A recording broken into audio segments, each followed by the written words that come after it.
Buenas tardes. Hay audio todavía. Muchas gracias por su presencia. Oye, creo que sí, lo sé.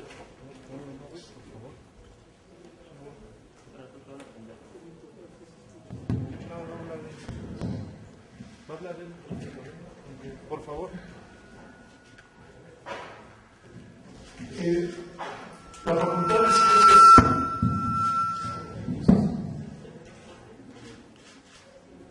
Bueno, voy a hablar así, al cabo se escucha, creo yo, se escucha bien. Quiero agradecer a la Facultad de Ciencias Políticas y Sociales y al Instituto Federal Electoral que organizaron este evento la invitación para estar el día de hoy con todos ustedes. Voy a leer a ustedes unas notas sobre la comunicación política, sobre las relaciones entre medios y elecciones, centrándome fundamentalmente en la reforma del año 2007 y la reacción que generó en algunos de los medios. Creo que podremos coincidir si afirmamos que de la calidad de nuestros partidos políticos y de los medios de comunicación masiva dependerá en buena medida la calidad de nuestra democracia. No son los únicos actores, por supuesto, pero sí actores irreemplazables. Dado que no existe democracia sustentable sin un sistema de partidos fuerte y con arraigo, dado que los partidos son insustituibles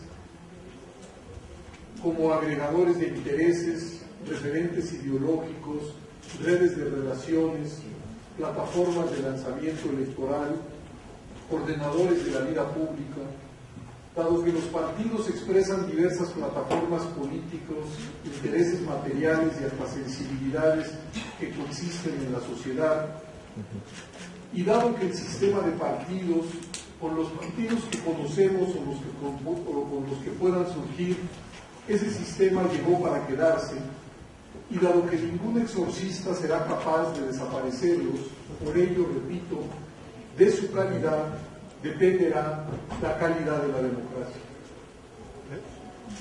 Por otro lado, dado que los medios de comunicación masiva son el vehículo a través del cual se socializa la política, dado que lo que no aparece en ellos no existe para la inmensa mayoría de los ciudadanos, dado que los medios modulan y jerarquizan la noticia, dado que los medios son la única vía eficiente para hacer de la política un quehacer público, insisto y repito, de su calidad dependerá la calidad de nuestra democracia. Y sin embargo, tenemos que la actuación de unos y otros, de partidos y medios, está generando un desencanto mayúsculo en la política. Los partidos en plural fueron motor y beneficiarios del proceso de transición a la democracia en nuestro país. Fueron capaces de construir un escenario para su expresión y recreación, para su competencia y convivencia. Se trató de una espiral virtuosa que desmontó un entramado autoritario y edificó otro germinalmente democrático. Pero una vez llegado a ese punto, la política sin horizonte parece imponerse. Los partidos dan la impresión de estar perdidos en su propio laberinto. Los medios, por su parte, sin duda son ahora más abiertos que en el pasado y sobre todo más libres. La diversidad política se recrea en ellos y han sido desterradas las prácticas excluyentes de ayer. La subordinación al poder político se arrancó en buena medida y el ejercicio de la libertad de expresión se expande. Todo ello en buena hora. Pero una vez llegado a ese punto, creo, el ruido es más poderoso que el análisis, la bulla es más atractiva que la objetividad. Se premia la estridencia y se castigan los planteamientos. Se reproducen las gracejadas y desaparecen los diagnósticos. Partidos y medios, entonces, están obligados a inyectarle racionalidad al debate, a hacer visibles y comprensibles los monumentales problemas del país, a elevar el conocimiento sobre nuestro entorno, a dotar de sentido a la actividad política. porque como lo demuestran las más diversas encuestas, ahí está el Latinobarómetro del 2011, si bien la inmensa mayoría de las personas prefieren vivir en democracia y valoran su existencia, esa misma mayoría tiene un profundo recelo en relación a los actores de la democracia, políticos, partidos y Congreso. Cabe entonces preguntarse si ese desgaste de los instrumentos de la democracia no presagia un desgaste de la misma. Afortunadamente, no aparece en el horizonte un modelo de organización política alternativo a la democracia. Ni riesgos de involución autoritaria, ni fantasmas de golpes militares, ni de dictaduras redentoristas, creo, están a la orden del día. No obstante, es menester asumir que la democracia como régimen político puede tener muy distintas calidades. E insisto, la calidad de esa fórmula de organización política depende de lo que hagan o dejen de hacer partidos y medios de comunicación. El tema de los medios ha estado presente a lo largo del ciclo democratizador que vivió el país, y creo que no podía ser de otra manera.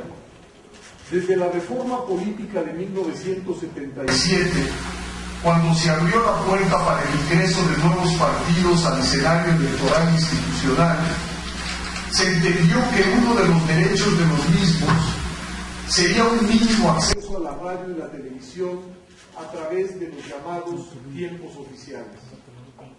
Y jamás, cuando se han discutido y aprobado reformas en materia política y electoral, el tema de los medios ha quedado al margen. Visto en retrospectiva, se puede afirmar que los legisladores mexicanos comprendieron que si las contiendas electorales iban a ser legítimas, se requería que fueran medianamente equitativas y que para ello resultaba indispensable que los medios se comportaran de una manera equilibrada, sin groseros sesgos a favor o en contra de alguno o algunos de los contendientes. El eslabón más reciente, como ustedes lo saben, de esta larga historia, fue la reforma de 2007, que intentó construir un nuevo modelo de comunicación política, pero que ha sido duramente combatido por las televisoras y no pocos destacados periodistas e intelectuales.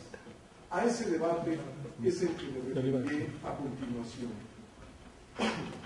De repente, mientras estaba discutiendo la reforma electoral en el año 2007, en televisión, radio y algunos diarios se extendió un clamor en defensa de la libertad de expresión, derecho fundamental sin duda y toque fundador de cualquier régimen que se precie de ser democrático. ¿Qué había pasado? Que dueños y comentaristas descubrieron o fingieron descubrir que en el proyecto de nuevo Código Federal de Instituciones y Procedimientos Electorales se encontraba una disposición que obligaba a una reunión entre el IFE y la CID, en la cual el primero presentaría unos lineamientos generales aplicables al seguimiento de las precampañas y campañas electorales por parte de los noticiarios. A partir de esa intención se generó una ola de opiniones que vieron en tal disposición un intento por coartar la libertad de expresión. Creo que vale la pena recordar varias cosas. Primero, que una disposición similar, casi idéntica, estaba contemplada en el COFIPE desde 1993.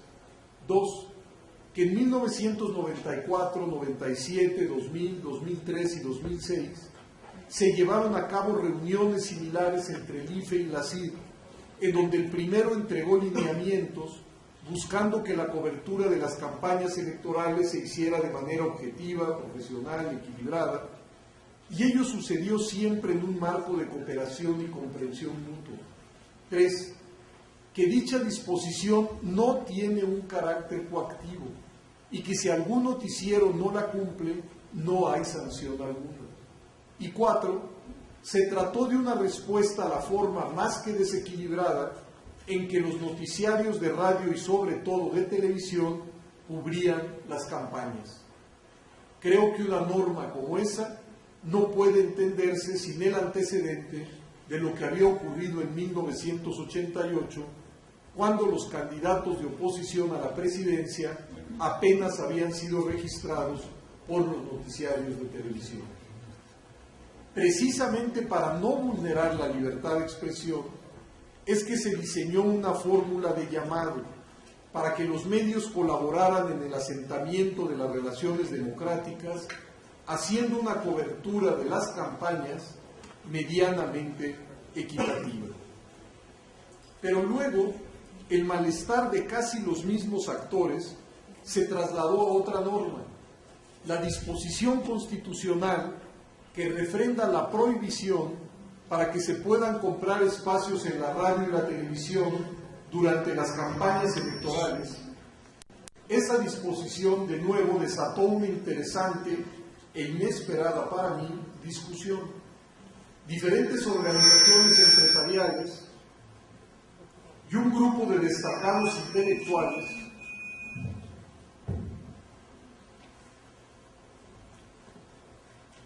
interpusieron distintos recursos de amparo ante tal mandato, bajo la premisa, otra vez, de que la misma viola la libertad de expresión. Fue hasta el 28 de marzo de este año que la Corte desechó ese amparo por no considerarlo un medio adecuado para combatir una norma constitucional, pero por desgracia quizá no entró al fondo del asunto.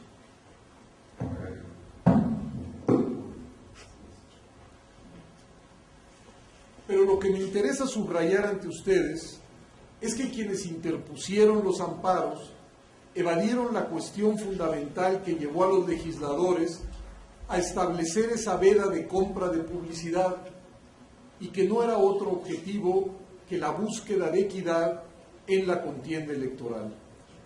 Estoy convencido de que en nuestro país fuimos capaces primero de contar con pulcritud los votos y hasta después conseguimos construir condiciones medianamente equilibradas para el desarrollo de las elecciones. Luego de las competidas, tensas y críticas elecciones de 1988, donde fue claro que las instituciones, las reglas y los operadores electorales tenían un sesgo faccioso, se creó el Instituto Federal Electoral y en 1991 y 94 se sumaron correctamente los sufragios y las impugnaciones en ese terreno resultaron marginales. No obstante, las condiciones en las que transcurrieron de esos comicios fueron marcadamente desiguales, inequitativas.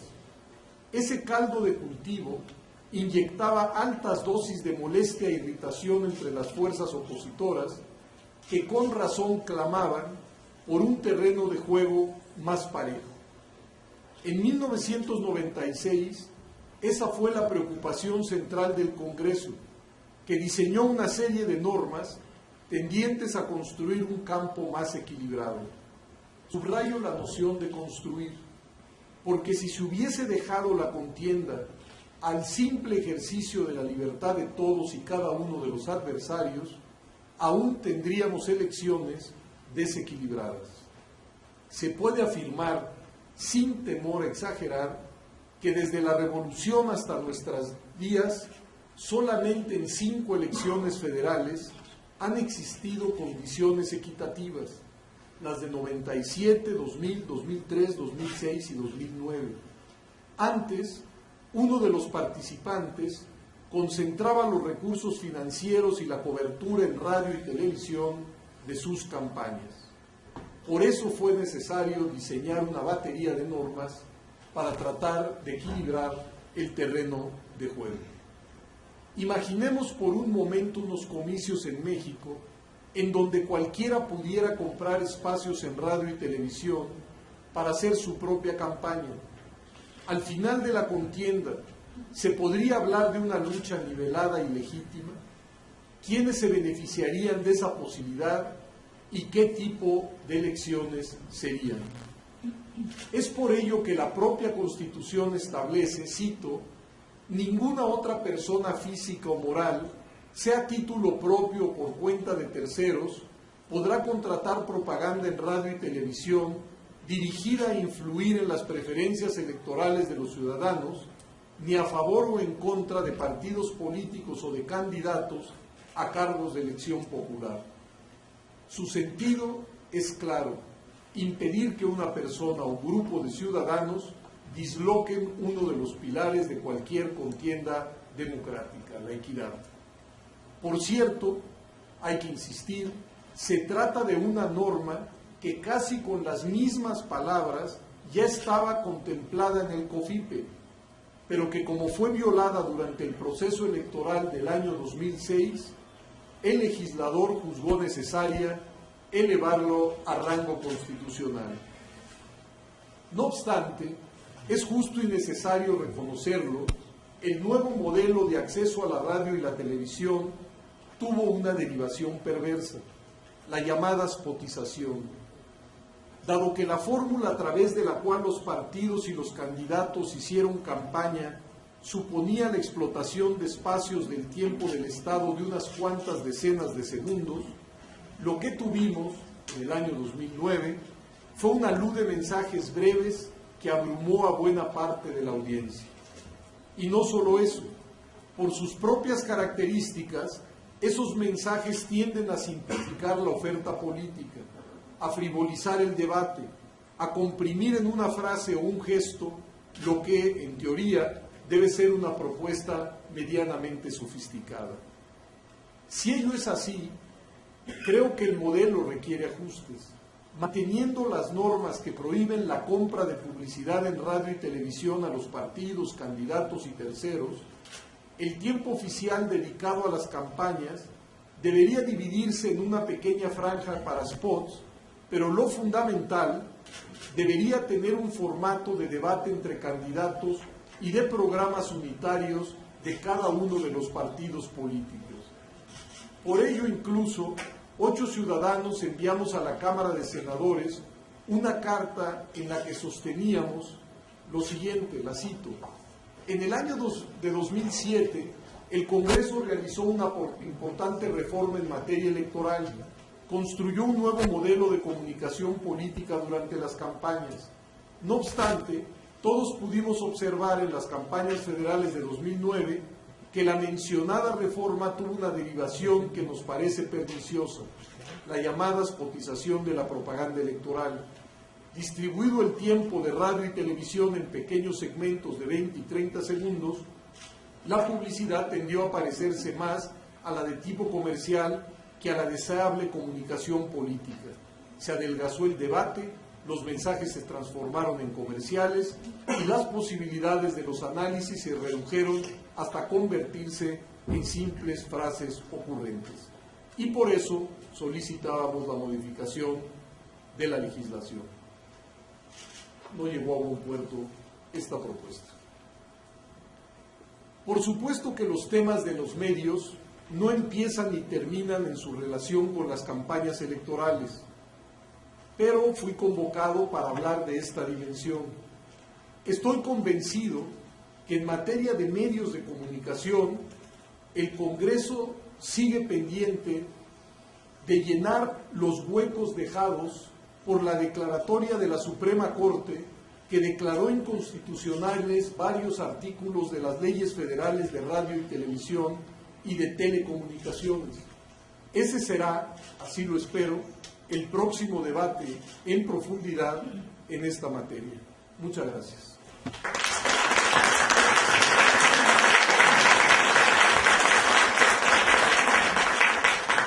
Pues estoy a sus órdenes para atender a sus preguntas. ¿Hay condiciones ahora para cambiar ese modelo de exportación? Para el año 2012 no, porque la propia legislación prevé que cualquier cambio en esta materia debe realizarse, si mal no recuerdo, 6 meses antes de iniciado el proceso electoral. Y como ustedes saben, ya en octubre, el 7 de octubre para ser más preciso, se inició el proceso electoral. De tal suerte que estos cambios tendrían que realizarse luego de finalizado el proceso electoral incluso. De llegar el PRI a la presidencia de la República, ¿esto podría considerarse como un escenario probable. No me gusta especular, pero lo que sí creo, hombre, vamos a ver qué sucede en las elecciones del 2012, no adelantemos vísperas, tenemos elecciones auténticas, va a haber candidatos de por lo menos 3 referentes partidistas o coaliciones con fuerza y faltan muchos meses para el día de la elección. Entonces, creo que no es conveniente estar adelantando vísperas. Pero llegue quien llegue, bueno, vamos a ver qué sucede con este modelo de comunicación a lo largo de las precampañas y las campañas. Tendremos un nuevo elemento de juicio antes de cualquier nueva iniciativa.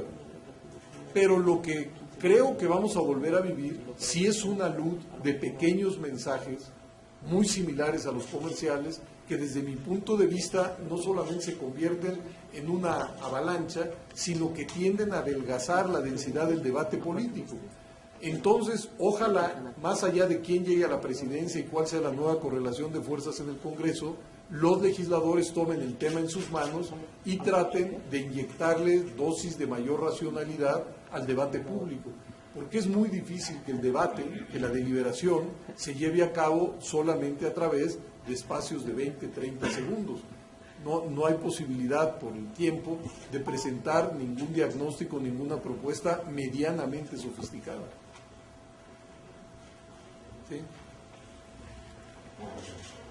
Mira, yo tengo una duda también con un intelectual con relación a la reforma de 2007. Evidentemente que estoy de acuerdo con la reforma, porque es una reforma que hace pesado, inclusive, ¿no? O sea, de alta relevancia. Pero hay un punto en el que no acabo yo realmente de saber, de dar un juicio, aunque tú me escrito al respecto, por cierto, casi lo sé de la memoria. La reforma del 49 en términos de elección, la propaganda, la lista propaganda, hay las dos posiciones, son las muy diferentes, bueno, se diga lo que se diga, ¿no? Entonces, no, el Estado debe tutelar todavía cualquier cosa que se exprese en términos de propaganda que pudiera ofender, creo que son los dos extremos. ¿Cuál es ahí el tema, no? O sea, yo es la única que realmente te digo, insisto, me hace dudar.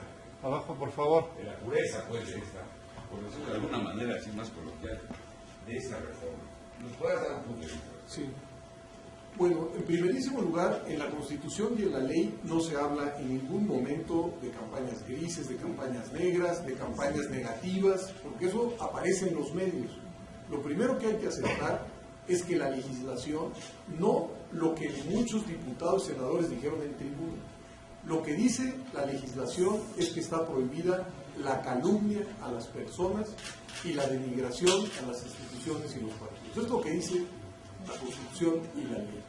Es más, yo he escuchado debates en el propio Instituto Federal Electoral donde los consejeros han afirmado y reafirmado la necesidad de la crítica en las campañas electorales. Una campaña electoral donde solamente los actores hablen de sus diagnósticos y sus propuestas y no critiquen al adversario, son no campañas. Entonces, lo primero que hay que aceptar, porque sí hay mucha confusión en el ambiente, es que la legislación no sanciona la crítica, sino todo lo contrario. Creo que tal y como está diseñado nuestro orden legal, estimula que los partidos presenten sus iniciativas, sus diagnósticos, y al mismo tiempo sean receptores de las críticas de sus adversarios. Y luego entramos entonces sí en materia. Yo creo que como todas libertades, la de expresión tiene límites. Y creo que en el caso de la calumnia está claramente tipificado. La calumnia no es una idea vaporosa.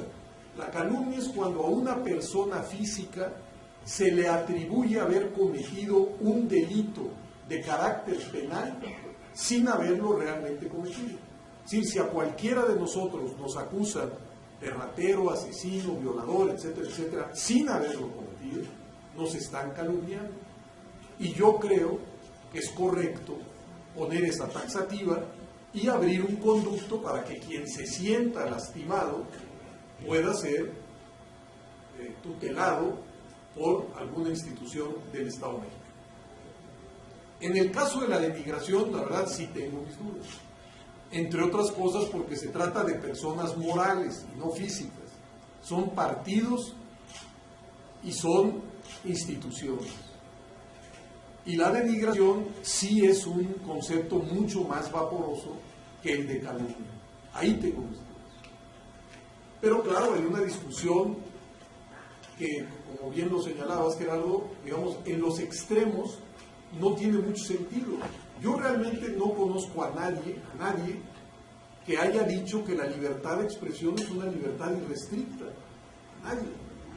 Y del otro lado, tampoco he escuchado a alguien que proponga, por ejemplo, una especie de censura previa para ver qué es lo que pueden decir partidos y candidatos, sino más bien se trata, pues, de modular esa libertad a la luz de los derechos de terceros. Uno de los derechos de terceros, pues, es el derecho al buen nombre, a la buena fama pública, etcétera, etcétera, y nadie debe estar inerme si es calumniado. Pero ahí hay otra dimensión, que es una dimensión más complicada, que es ya la dimensión de cómo se tramitan y resuelven este tipo de diferendos, ¿no? Porque en estos casos siempre hay alguien que se siente agraviado, que va ante el Instituto Federal Electoral, y hay alguien que es el presunto infractor, y por supuesto que el Instituto Federal Electoral no puede quedar bien con ambos. Quien acusa quiere que se condene y quien es acusado quiere que se absuelva. Y esto, además, en procedimientos que se han estrechado por la propia ley en su tiempo de desahogo, en 5 días. Yo he hecho la reflexión en voz alta si no convendría que este tipo de litigios fueran directamente a las salas regionales del tribunal y tuvieran como segunda instancia a la sala central del Tribunal Electoral del Poder Judicial de la Federación. ¿Por qué? Uno, porque en el Consejo General no hay jueces, en los tribunales sí. En segundo lugar, porque en el Consejo General están los partidos políticos, en el tribunal no. En tercer lugar, porque las decisiones, todas las decisiones del Instituto Federal Electoral en esta materia, de manera normal, yo diría hasta rutinaria, van a ser impugnadas ante el propio tribunal, porque siempre habrá alguien que quede insatisfecho, está en la naturaleza del asunto, ¿no? Entonces, creo que sería mucho mejor que desde el inicio eso tuviera una vía jurisdiccional. Pero digo lo mismo que le contestaba a la compañera, esta reforma ya no se va a dar para el 2012, así vamos a ir, con esta legislación vamos a ir para el 2012. Y creo que siempre será, pues, un tema que genere mucha controversia. ¿Sí? Nada más así, con ese provecho de réplica, ¿no? Bueno, ¿y por qué no entonces se quita lo de la parte de migración, lo de calumnia, y en todo caso que se procesen los tribunales civiles o penales? Oh, bueno. Y acá el IFE se quita un poco ese problema de, no solamente desde el punto de vista ideológico, conceptual, sino también desde el punto de vista aplicativo. A ver, para una autoridad, o sea, por supuesto que sería me imagino, para el Instituto Federal Electoral y para el tribunal, pues quitarse un problema de encima. Pero esto no es el problema. Todos sabemos lo que dura un juicio por calumnia en los tribunales ordinarios. Lo calumnian ahora uno y dentro de 3, 4 años se está resolviendo. Es decir, no calumnia, sino de migración. Bueno, Calumnia que se quede. es decir, ¿por qué? Es decir, entendamos por qué en estas materias las autoridades electorales han tenido que intervenir. Porque por la vía civil, para no hablar de la vía penal, estos asuntos tardan meses en resolverse. Y en materia electoral, estos asuntos tienen que resolverse en días. A lo mejor no es la mejor vía, pero es que lo otro está obturado. Y entonces hubo que construir un circuito para resolverlo sobre la marcha, por su singularidad. Pero sé que es una respuesta insatisfactoria. No, pero... Sí, gracias. Me gustaría saber qué piensa del actual rechazo de la CIP a un reglamento de prevención para cortar tiempos en la presentación de spots y los cambios de spots. Y la CIP inclusive dice que esto puede provocar incumplimientos masivos ser un motivo para descalificar la elección, o para hacerla muy inequitativa. ¿Y qué piensan también de nuevo reglamento que recién se acaba de aprobar en el Instituto Electoral? Que algunos partidos y un consejero piensan que favorece a las televisoras porque se hacen excepciones.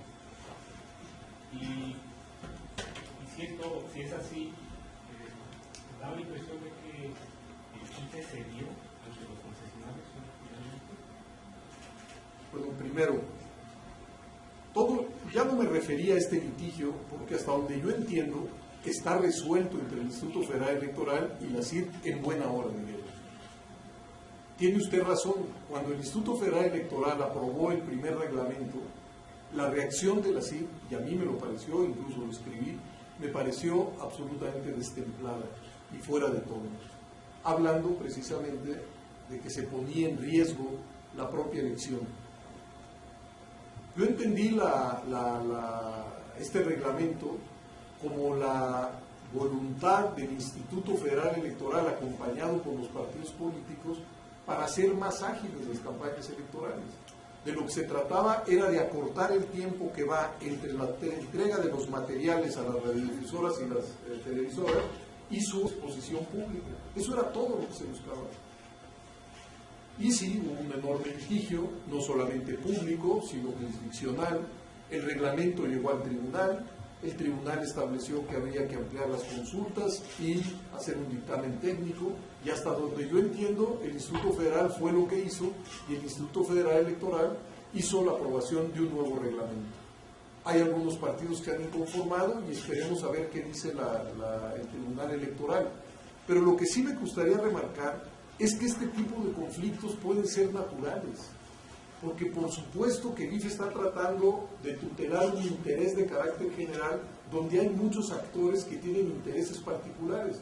Estoy hablando de los partidos, estoy hablando de las televisoras, de las radiodifusoras, etcétera, etcétera. Y entiendo que el instituto lo que está tratando de ver es de velar por el interés general, que a veces entra en conflicto con intereses particulares. Yo creo que hay que verlos con naturalidad. Y lo bueno es que tenemos una vía jurisdiccional para resolverlos. Lo que uno no puede aspirar es a extirpar los conflictos, a que los conflictos desaparezcan de la vida electoral. Es más, no desaparecen ni de la vida cotidiana, los conflictos son parte de la vida. A lo único que uno puede ofrecer son vías para su resolución. Y creo que en este caso, afortunadamente, funcionó. De ninguna manera yo creo que el IFE ha cedido antes. El IFE escucha, delibera y toma sus resoluciones. Y qué bueno que de cara a las próximas elecciones, por lo menos ese flanco esté ya cubierto y resuelto, y que tengamos certeza de cómo va a actuar el IFE, cómo van a actuar las televisoras y cómo van a actuar las radios. Doctor, preguntarle, ¿cómo ve en este momento al IFE como instituto? ¿Es fuerte? ¿Está debilitado? ¿Aplicará por primera vez una elección presidencial este modelo de comunicación política? ¿Le faltan tres integrantes? ¿Cómo lo ve usted? Miren, yo creo que el Instituto Federal Electoral sigue dando y va a seguir dando certezas de que en lo fundamental el proceso electoral está bien armado y es imparcial. ¿A qué me refiero? La fuerza fundamental del Instituto Federal Electoral reside en que tiene un servicio civil de carrera que ha demostrado una y otra y otra y otra vez que sabe hacer elecciones competitivas. Es decir, desde el padrón, pasando por la organización, la capacitación, hasta el programa de resultados electorales preliminares, creo que son eslabones con los que cuenta el Instituto Federal Electoral, que a todos nos pueden dar certeza de que tenemos un proceso electoral bueno, digno, transparente, claro. Creo, sin embargo, que el IFE ha sido maltratado, en primerísimo lugar por la Cámara de Diputados. Me parece preocupante que luego de un año la Cámara de Diputados no haya nombrado a los 3 consejeros electorales que estaba obligado constitucionalmente a nombrar. No ha pasado una semana, no ha pasado 2, ha pasado un año. Y eso, por supuesto, que no es responsabilidad del IFE. ¿En qué puede impactar esa falta? Bueno, aquí hay un consejero electoral, Benito Macías, sabrá mejor que yo, pero yo me adelanto a decir, primero, en casos de empate en el Consejo General, ¿no? Es decir, es un órgano colegiado y, como todo el mundo sabe, es muy impropio que un órgano colegiado tenga un número par de integrantes, no existiendo voto de calidad. Si existiera voto de calidad, sería otra cosa. Y en segundo lugar, me imagino que los consejeros han de estar abrumados de trabajo, porque el Consejo General no trabaja solo en sus plenarias. El Consejo General se subdivide en comisiones y ahí es donde está el trabajo fuerte. Y claro, no es lo mismo atender todas esas comisiones entre 6 o entre 5, el presidente no participa, que entre 8. Son las dos cosas que se me ocurren, pero cuando estén aquí los consejeros de INE, mejor pregúnteselos a ellos. Ellos sabrán. Bueno. Impacta en cuestión de lo que es su trabajo como tal, pero no impacta en la certeza que ustedes deben tener en cuanto a la organización de las elecciones, porque uno escucha en medios de comunicación, electrónicos, en diferentes actores políticos, incluso a los propios diputados que dicen, bueno, mejor que se quede como está. Eso sería preferible, porque es lo que se está diciendo, ¿no? Mejor que se quede como está. ¿Cómo va a ser preferible si la Constitución dice que se integra por 8 consejeros electorales y un consejero presidente? Es decir, a lo mejor usted y yo somos ciudadanos del común, podríamos decir eso, pero que la Cámara de Diputados, eso no puede ser, es absolutamente inaceptable. Ellos tienen que cumplir con un mandato constitucional que además refrendaron al emitir una convocatoria a la que respondieron cientos de ciudadanos, realizaron buena parte del proceso hasta quedarse con 17 posibles consejeros, y ahí el asunto se atoró. Entonces, no es un asunto potestativo para la Cámara de Diputados, es una obligación que les fija la Constitución, lo tienen que hacer. Bueno, pues quiero agradecerles su atención.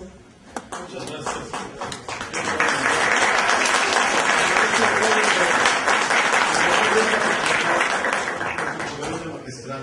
Le agradezco mucho, Pepe, porque además tenía una serie de compromisos y se ajustó para poder venir aquí. Muchísimas gracias. Gracias a ustedes. Nos vemos en la sesión de la tarde.